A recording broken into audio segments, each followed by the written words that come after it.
Hello students, देखिए आज हम आपके क्लास 12th के चैप्टर नंबर 3 बिजनेस इन्वायरमेंट को पढ़ेंगे। देखो, जब भी हम किसी टॉपिक को स्टार्ट करते हैं मैं हर बार बोलता हूँ कि एक तो जो है ना, जब आप किसी थ्योरिकल सब्जेक्ट को स्पेशली पढ़ते हो तो सबसे पहले उसके चैप्टर के नाम का अर्थ आपको पता होना चाहिए, उसका मीनिंग पता होना चाहिए। दूसरी चीज़, जब भी आप किसी थ्योरिकल सब्जेक्ट को पढ़ो तो आपके पास एक रफ कॉपी और पेन जरूर होना चाहिए। अगर नहीं है तो इस वीडियो को पॉज करके अभी लेकर बैठें, तब इस वीडियो को देखेंगे, ठीक है ना। और एक और बात मैं बता दूं इस चैप्टर के बारे में स्पेशली, कि जब बच्चे इस चैप्टर को पढ़ते हैं तो सोचते हैं कि तो चैप्टर बिल्कुल ईजी है, बड़े आसानी से तैयार हो जाएगा, लेकिन ये थिंकिंग उनकी बिल्कुल गलत है। रीज़न कि ये चैप्टर अगर केस स्टडी के बेस पे देखा जाए तो कोई भी साल 12th क्लास के एग्जामिनेशन में DST के पेपर में ऐसा नहीं जाता जिसमें इस चैप्टर में से केस स्टडी ना आती हो। तो सही वहाँ पे जाए ना, इस चैप्टर को डीपली समझना बहुत ज़्यादा ज़रूरी बन जाता है, जो आपको समझना होगा। तो चलिए स्टूडेंट्स, हम शुरू करते हैं बिजनेस इन्वायरमेंट। बिजनेस इन्वायरमेंट को समझने के लिए आपको जो है ना, सबसे पहले जो है ना उसके मीनिंग को समझना होगा। तो मैं आप लोगों को बताता हूँ कि बिजनेस इन्वायरमेंट होता क्या है। आप लोगों ने अब तक इन्वायरमेंट के बारे में सुना होगा कि यह इन्वायरमेंट है क्या, कि एक इंडिविजुअल है, उसके चारों तरफ जो भी उसके आसपास के अफेक्टिंग फैक्टर्स हैं, फोर्सेस हैं, वो उसका एक लिविंग इन्वायरमेंट होता है। सेम इसी तरीके से अगर मैं बात करूँ तो बिजनेस इन्वायरमेंट में भी बिजनेस को अफेक्ट करने वाले बाहर के कुछ फैक्टर्स होते हैं, कुछ फोर्सेस होती हैं, ठीक है ना, जो बिजनेस के कंट्रोल से तो आउट होती हैं, लेकिन बिजनेस पर फ़र्क जरूर डालती हैं, कुछ ना कुछ इफेक्ट जरूर डालती हैं। वो बिजनेस इन्वायरमेंट बोली जाती हैं, ठीक है ना, उसके इस क्राइटेरिया में आती हैं। अब देखिए, मैं बात करता हूँ उसकी डेफिनेशन की। तो all the forces, factors, institutions, individuals which are outside the control of the business enterprises, ठीक है ना, वे सारे के सारे फोर्सेस, फैक्टर्स, इंस्टीट्यूशंस, इंडिविजुअल्स, जो भी इनकी एक खासियत है कि ये आपके बिजनेस के कंट्रोल से आउट होते हैं, बट इफेक्ट इट्स परफॉर्मेंस, लेकिन उस आपके बिजनेस की परफॉर्मेंस पर इफेक्ट डालते हैं, बिजनेस इन्वायरमेंट बोले जाते हैं, ठीक है ना। मैं आपको फिर से बता दूं कि वे सभी फैक्टर्स, फोर्सेस, एंटरप्राइजेज, या फिर मैं बात करूं एक कोई इंडिविजुअल या फर्म भी हो सकती है, वो क्या होता है कि आपके कंट्रोल से बाहर है, क्योंकि आप उस पर कंट्रोल नहीं कर सकते। आपका कस्टमर क्या डिमांड करता है, आप उस पर कंट्रोल नहीं कर सकते। गवर्नमेंट क्या पॉलिसी लाती है, उस पर कंट्रोल नहीं कर सकते। टैक्सेशन की क्या पॉलिसी है, उस पर कोई कंट्रोल नहीं कर सकते। ऐसे बहुत सारे फैक्टर्स हैं जिस पर आप कंट्रोल नहीं कर सकते। इवन आज का टाइम क्या चल रहा है, कोरोना का टाइम, आप उस पर भी कंट्रोल नहीं कर सकते। तो किसी भी बिजनेस को चलाते टाइम जो है ना, हमें बहुत सारे आउटसाइडर फैक्टर्स को मानना पड़ता है, उनके अकॉर्डिंग वर्क करना पड़ता है, ठीक है ना, जो आपके बिजनेस पर तो इफेक्ट डाल सकते हैं, लेकिन आप उनमें कोई चेंज नहीं ला सकते, ठीक है ना। वो आपकी परफॉर्मेंस पर इफेक्ट डाल सकते हैं, वो बोले जाते हैं बिजनेस इन्वायरमेंट।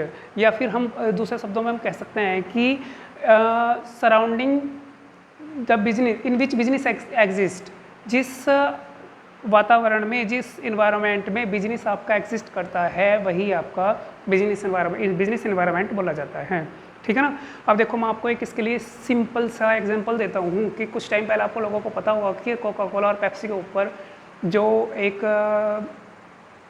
ह्यूमन की जो आती आपकी वो थी, हेल्थ सेंटर था एक, CES, उसने जो थे पेप्सी और कोका कोला के ऊपर एक फाउंडेशन क्लेम किया था कि पेप्सी और कोका कोला में कुछ हार्मफुल केमिकल मिलते हैं जो आपके जो है ना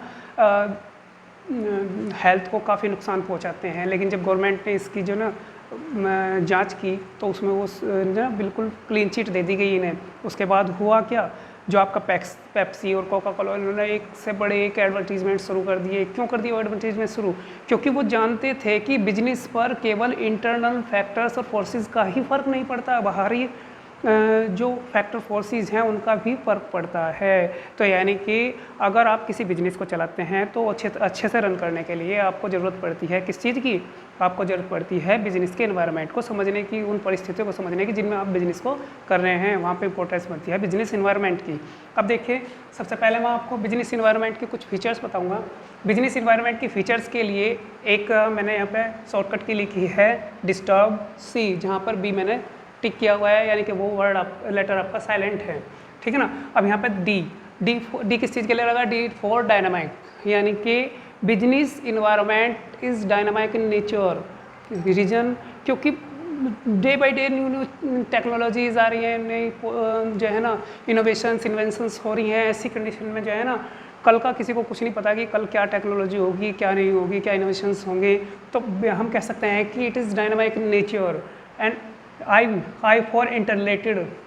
कहीं ना कहीं बिजनेस इन्वायरमेंट आपस में एक दूसरे से अपने फैक्टर्स से रिलेटेड है। जैसे कि मैं बताता हूँ कि अब होता क्या है कि आजकल का यूथ आप जैसे जैसे यूथ्स की संख्या बढ़ती जा रही है, नंबर ऑफ़ यूथ्स बढ़ते जा रहे हैं, वो क्या पसंद करते हैं, फास्ट फूड, सॉफ्ट ड्रिंक्स।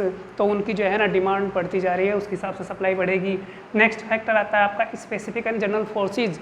अब मैं बात करूँ फोर्सेज यहाँ पर दो तरीके की होते हैं, एक स्पेसिफिक फोर्सेज, दूसरी आपकी जनरल फोर्सेज। स्पेसिफिक फोर्सेज आप किसे बोलते हैं? स्पेसिफिक फोर्सेज वे फोर्सेज होती हैं जो केवल और केवल आपके ही बिजनेस पर इफेक्ट डालती हैं, किसी अदर बिजनेस पर इफेक्ट नहीं डालती। जबकि अगर बात करूँ जनरल फोर्सेज की, जनरल फोर्सेज वे फोर्सेज होती हैं जो किसी एक इकोनॉमी के अंदर जितने भी आपके बिजनेसेस हैं, बिजनेस फर्म्स हैं, सबको इफेक्ट करती हैं। जैसे कि जीएसटी ने हर बिजनेस को इफेक्ट डाला है, वो इसकी जनरल फोर्स थी। कोरोना टाइम का अभी टाइम चल रहा है, ये जनरल फोर्स है, इसमें सबको इफेक्ट डाला हुआ है, ठीक है ना। नेक्स्ट हम बात करते हैं टोटलिटी ऑफ एक्सटर्नल फोर्सेस। इसके अंदर क्या करते हैं कि हम जितने भी आपकी एक्सटर्नल फोर्सेज होती हैं सबको इंक्लूड करते हैं। एक्सटर्नल फोर्सेज चाहे वो कस्टमर हो, चाहे वो गवर्नमेंट की कोई पॉलिसी हो, कोई टैक्सेशन पॉलिसी हो, कोई एडमिनिस्ट्रेटिव पॉलिसी हो, या फिर आपके जो है ना कस्टमर की डिमांड हो, सप्लाई हो मार्केट की, कुछ भी हो, ओवरऑल वो जो है ना जितने भी एक्सटर्नल फोर्सेज हैं उनका जो सम होगा वो बोला जाएगा क्या आपका बिजनेस एनवायरनमेंट। यानी कि हम कह सकते हैं कि it is the totality of external forces. Next आता है आपका अनसर्टेनिटी। अनसर्टेनिटी क्या होता है कि हमें पता है कि जो डे बाय डे नए नए चेंज हो रहे हैं, तो ऐसी कंडीशन में क्या आप कह सकते हैं कि अगर आप स्टेबिलिटी से चलते रहोगे तो क्या आपको प्रॉफिट ही होगा? कुछ नहीं पता लगता है। तो आपको क्या है कि अपनी जो आने वाली अनसर्टेनिटी है उनसे बचाव रखना पड़ेगा इसके अंदर। ये भी इसका जो है ना इम्पोर्टेंट एक फीचर है। नेक्स्ट होता है आपका रिलेटिविटी। जो भी आपके इंटर रिलेटेड बिजनेसेस हैं उनके जो फोर्सेस हैं, जो फैक्टर्स हैं, उनका आपस में कोई रिलेशन होती है।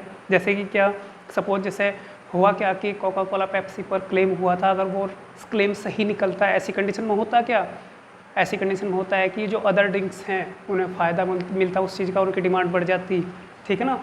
बी यहाँ पर आपका साइलेंट है कॉम्प्लेक्स की बात। सी फॉर कॉम्प्लेक्स की अगर मैं बात करता हूँ तो कॉम्प्लेक्स होता क्या है, देखो मैं बताऊँ। कॉम्प्लेक्स होता है कि आने वाले टाइम में जो चेंज होने वाला है उसका आप कैसे पता करेंगे। ठीक, मैं आपको बता दूं कि it is very difficult to find the changes in to be held in future में क्या चेंज होने वाले हैं, उन चेंजेस को फाइंड करना बड़ा ही मुश्किल काम है। लेकिन जो फर्म जो है ना बिजनेस इन्वायरमेंट का स्कैन करके इन चेंजेस को फाइंड कर लेती है, वो अपने आने वाले किसी भी लॉस या प्रॉफिट से बच सकती है, किसी बड़े नुकसान से बच सकती हैं। अब देखो मैं बात करता हूँ डायमेंशंस की, ठीक है ना। जो बिजनेस इन्वायरमेंट की डायमेंशंस होती हैं उसके लिए मैंने एक की लिखी है स्टेपल, STEPLE।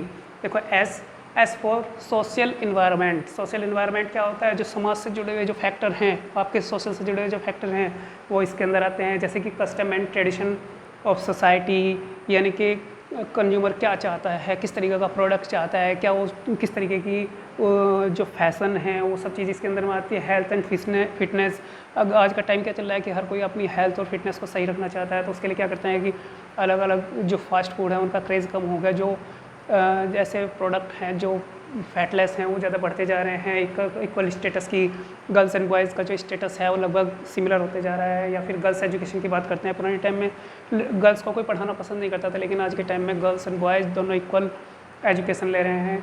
नेक्स्ट अगर हम बात करते हैं तो टेक्नोलॉजिकल इन्वायरमेंट में जितने भी आपके साइंटिफिक चेंज हैं, इनोवेशंस हैं, या फिर new ways of doing businesses, online selling, purchasing, online payment, ETC, ये सब फैक्टर्स इसके अंदर आते हैं। ये सब बोलते हैं टेक्नोलॉजिकल इन्वायरमेंट। नेक्स्ट आता है आपका इकोनॉमिकल इन्वायरमेंट। आपने कुछ वर्ड के बारे में सुना होगा अपने इकोनॉमिक्स में, जिसमें आता है GDP, इन्फ्लेशन, GST, ये सब चीज़ कहाँ पर आती हैं, ये सब चीज़ आती हैं इसके इकोनॉमिक इन्वायरमेंट में। नेक्स्ट आता है आपका पॉलिटिकल इन्वायरमेंट। तो all the factors related to the government included in